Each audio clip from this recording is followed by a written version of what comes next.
Tokyo के निकट एक महान जैन मास्टर रहते थे।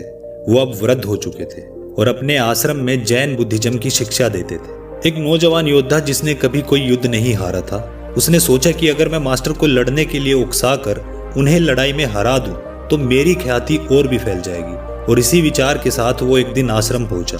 कहाँ है वो मास्टर? हिम्मत है तो सामने आए और मेरा सामना करे।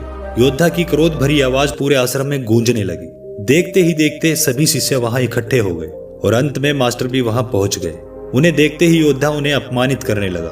उससे जितना हो सका उसने उतनी गालियां दी और अपशब्द जैन मास्टर को कहे, पर मास्टर फिर भी चुप रहे और शांति से वहां खड़े रहे। बहुत देर तक अपमानित करने के बाद भी जब मास्टर कुछ नहीं बोले तो योद्धा कुछ घबराने लगा। उसने सोचा ही नहीं था कि इतना सब कुछ सुनने के बाद भी जैन मास्टर उससे कुछ नहीं कहेंगे। उसने अपशब्द कहना जारी रखा और मास्टर के पूर्वजों तक को भला बुरा कहने लगा, पर मास्टर तो मानो बहरे हो चुके थे। वो उसी शांति के साथ वहां खड़े रहे और अतंत योद्धा थक कर खुद ही वहां से चला गया। उसके जाने के बाद वहां खड़े शिष्य जैन मास्टर से नाराज हो गए और कहने लगे, भला आप इतने कायर कैसे हो सकते हैं? आपने उस दुष्ट को दंडित क्यों नहीं किया? अगर आप लड़ने से डरते थे तो हमें आदेश दिया होता, हम उसे छोड़ते नहीं।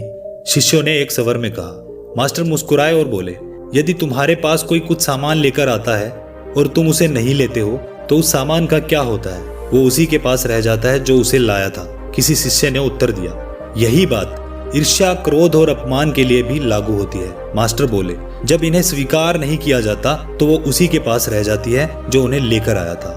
इस जैन कहानी से मास्टर जी ने यह बताया कि अगर आप किसी ईर्ष्यालु व्यक्ति से झगड़ा या बहस करेंगे तो सिर्फ आपकी शांति ही भंग होगी। उस व्यक्ति का कुछ नहीं बिगड़ेगा। अगर आप उसका साथ देंगे तो वह आप पर और हावी हो जाएगा।